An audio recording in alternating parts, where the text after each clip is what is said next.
Hey guys, welcome back. Today is going to be such a fun day because we are going to be working in my neighbor's garden. So throughout the season, I always talk to her about adding more flowers into her garden. I'm always like, so what do you think about growing more flowers this year? So I'm slowly inserting myself into all of our neighbors' gardens and like, you want to grow more flowers? Because I have some. So it's always just been really fun to garden with our neighbors. I think we have such a fun neighborhood that we all really get into it. And realistically, we were thinking, how many plants and flowers can we really get out of this space? And I thought, challenge accepted, because you guys know me, I love to grow cut flowers. And I thought, well, really, how many flowers can we get out of these beds? And I thought this would be fun for you guys to come along and watch, because a lot of us don't have a ton of room to grow a cut flower garden that we can harvest from all season long. So in the beds that she's given me, I really want to focus on planting different flowers. I want to give her a lot of color because she loves bright colors. And I also want to plant a few edible flowers because I think it's going to be fun to start incorporating some edibles. She also has a lot of veggies that are going to go in. So I think it'll just be fun to have a mix of both. And since we're going to be planting today, I just offered her, let me go ahead and just turn your beds, get everything ready for the entire season. So she can come in, do all of her veggies. I can come in and do all of the flowers, and then we will just get the garden set up. So here is the garden, and we did actually grow some garlic. We actually planted this together, oh gosh, in the fall time, but she and I are both like, these are really taking their sweet time. And ideally you want to wait to harvest these until everything has died back, all of the foliage has died back. And I have pulled a few of them out just to see how they're doing.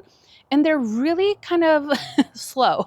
Like they're not putting on a lot of size, and it's probably because the squirrels got into this bed and they dug everything up. I mean, they just kept digging them up. We kept planting them again, and we thought they would stop, but they didn't. And we should have just probably put netting down, but we live and we learn. But she is okay with me pulling these out. We can transplant them, which is something that we might do once we lift these up, and maybe just transplant them into her veggie beds over here.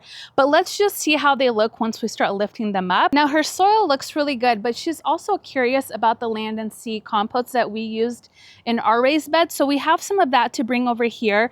And then I'm going to charge up the soil with a little bit of Bio-Tone Starter Fertilizer. That way it's all ready to go when she is ready to come in with all of her veggies. The beds are just going to be prepped and ready to go. So let's go ahead and start pulling some of these things out. And then we will come in with the Bio-Tone, we'll come in with the compost, and just get all of the beds ready to plant. So you actually can transplant garlic. What you want to do is just gently remove it, and you want to leave as much soil as you can around the root ball. This one I'm just going to pull out so you guys can see. But here's what's going on. It's not putting on a ton of growth. Again, what you can do is just gently dig them up. I would cut back the foliage down just a bit, just so it can absorb water a little bit better. And I would just plant them somewhere else. Typically, again, you would harvest these in June for us in our zone, and you want to wait till everything is really brown and died back. But these just haven't put on like any growth at all. So I'm gonna pull them, I'm gonna set them aside, and then I'll see what she wants to do. And she already knows I'm pulling these out. And she's okay with that, because what we would want to do this year is just plant them a lot sooner. And then we will cover with, we'll cover the bed with like a mesh or a net. That way nothing can disturb them.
Now we're just going to come in with the compost and just lay that on top of everything.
All right, we got the beds all ready. They look great. I'm so excited for her to get planting in these beds.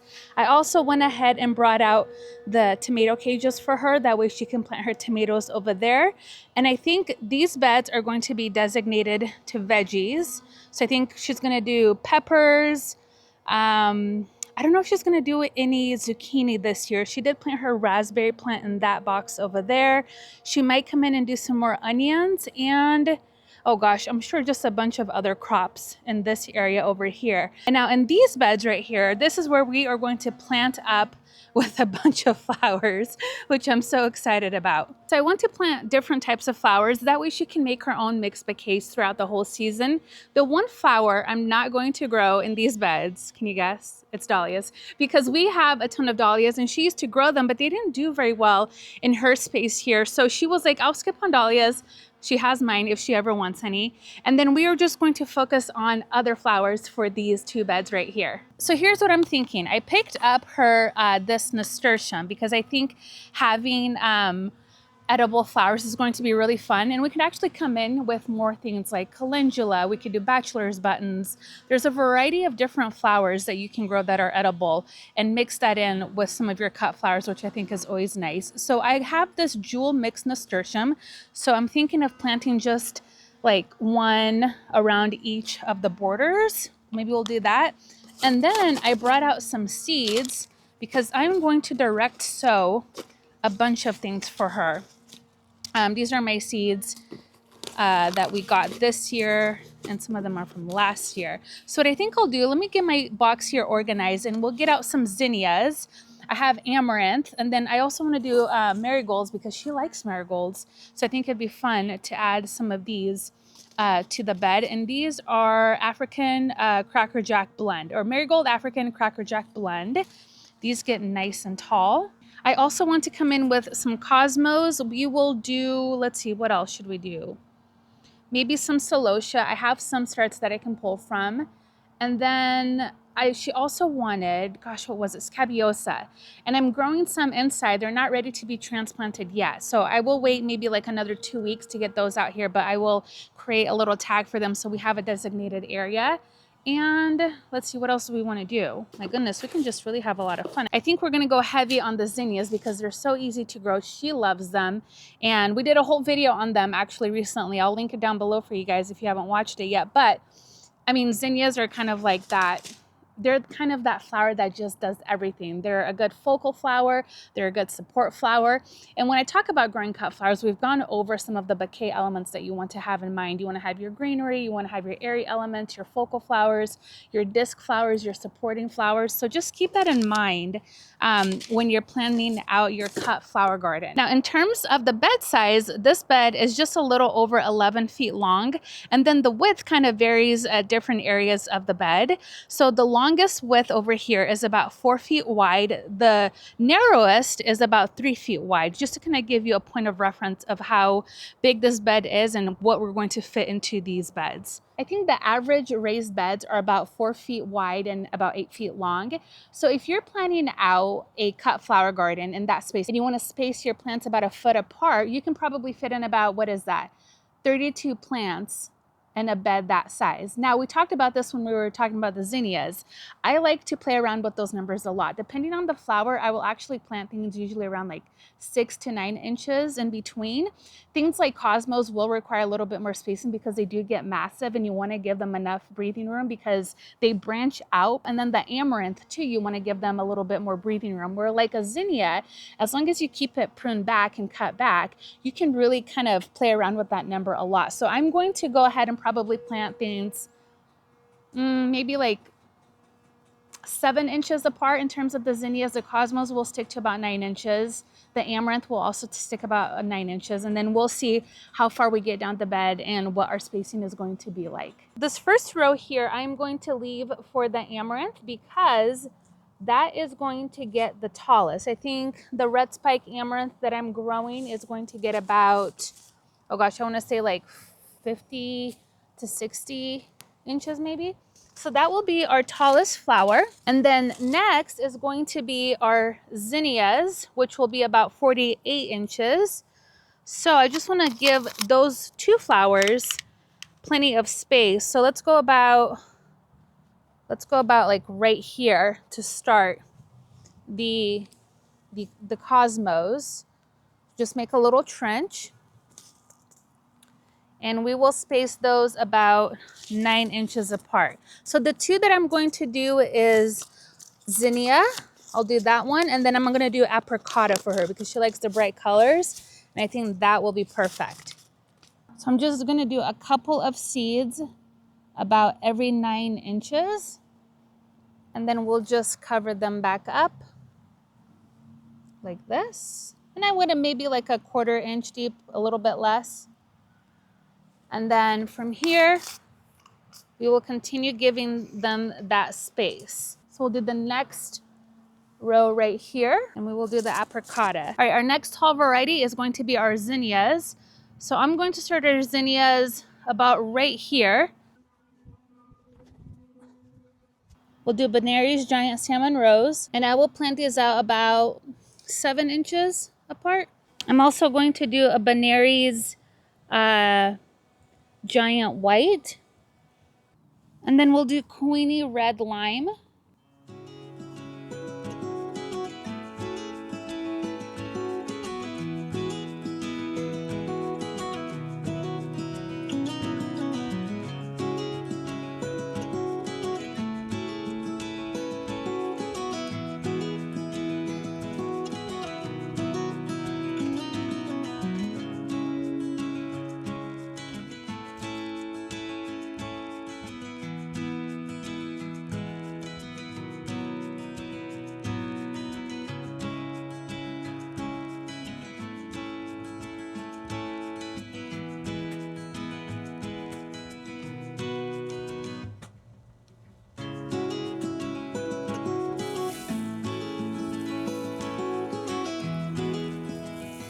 All right, you guys, doesn't that look so beautiful? I know it's just a lot of soil, but just think about all of the beauty that is going on beneath everything here. So again, I am leaving a little bit of room over here just for that red spike amaranth because that is going to get so tall and beautiful. I also left one more row of zinnias open right here because I have another variety. I just can't find it in my seed box. But I'm going to come in with one more row of zinnias over here. This last row that I planted was the ballerina, which is a new one for this year. I also came in and brought in some of our celosia that I already hardened off. This one is the coral reef, and then this one is the rose gold. I planted the marigolds over here, and then a row of the borage because that's edible, and I think that will be a really beautiful filler. And then these last rows here are empty because these are going to be some of the bachelor's buttons that we're going to be planting here once they're hardened off. And then right over here is where we planted the 3 nasturtiums. Now I have to go inside and see how many flowers we planted today, but I am just so excited for everything to start sprouting and taking off. I think she's going to have such a fun time with this cutting flower garden over here.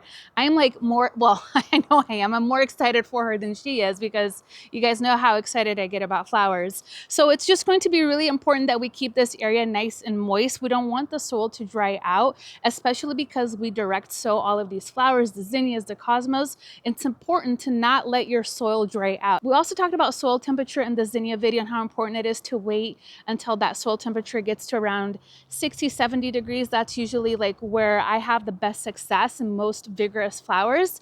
So we are right at that point right now. So I'm happy that we got to come out and just direct sow most of these flowers. And once they start putting on a little bit of growth, I will come in and just pinch everything for her just to get everything to really bush out and fill in really nicely. But I do think this is just going to be a bed of so much color and so much fun. She loves color, like I mentioned, but I went ahead and added the white zinnia because white is really nice to break up colors and bouquets. It's almost like that. It kind of creates a little bit of separation and a little bit of calmness to the eye. So I like to always incorporate white in bouquets. Not all of them, but a lot of them I do incorporate like some element of white, whether it's like a wispy flower or maybe your focal flower is going to be white. So keep that in mind when you're planning out your cut flower garden. Have some sort of white element that you can add to your bouquets. I planted about 2 to 3 seeds per space just to ensure everything germinates nicely. But if everything does germinate for you, you want to make sure and just thin that out. That way those flowers are not competing for nutrients and light or anything like that. So if you have like the cosmos and you have 2, 3 coming out, make sure you just pluck out the 2 weak ones and leave the strong one in. And I think that's it. I encourage you to plant more cut flowers this year. Even if you don't have a huge space, you don't have to, in order just to plant a ton of really beautiful and productive flowers. We are going to keep track of all of the blooms in this space. Just for myself, I want to see how many flowers we can produce out of here. Of course, you're always going to get more flowers the more you cut back, the more you harvest, because that is going to create more branching. So keep that in mind. If you are going to plant out your cut flower garden and you think, well, I don't have a ton of space, am I really going to get a lot of blooms out of one plant? You will, as long as you're harvesting them and just cutting them back, because that cut will create 2 new branches and you're just going to get a fuller flower, and it's just going to continuously bloom and produce more and more flowers for you. Now, like I said, she will come in with her veggies. I'm even thinking we can do a little bit of herbs over there, maybe tuck in a couple of smaller herbs over here if we have a lot of space in between some of the rows, but I think this bed is going to be pretty full. I also want to come in and just rinse off her pots for her just because they get muddy in the wintertime. So I'm going to do that. And I think this space is all ready to go. She just needs to come out here, get some of her veggie planted. I know she has some starts hiding over here under a grape. So she's just going to have a fun day tomorrow getting this garden ready for the season. And as far as the garlic and the onions that I pulled, we're just going to go ahead and leave those out. We're not going to transplant them. Anyways, that will do it for today's project. I'm so happy we got this done. I love being able to come into my friends and my neighbors' gardens and help them out. I tell them all of the time, it's free labor. Let me come. I have a lot of fun doing this, especially because it's like the people that you love and you care about and you want them to have a successful garden. So it's just nice to come in and help out any way that I can. And even some of our other friends or neighbors walk by and they're like, hey, can you do mine next? I'm like, yep. Yes, I can. So anyways, it's just fun to work in somebody else's garden and get them excited about the season. And there's just that energy in the air. She was just telling me she was just so eager to get her hands in the soil and get her vegetables planted. And I'm just like, oh, I love that. I love that so much. So anyways, thank you guys so much for hanging out with me today in my neighbor's garden. And I'll see you guys in our next video. Bye-bye.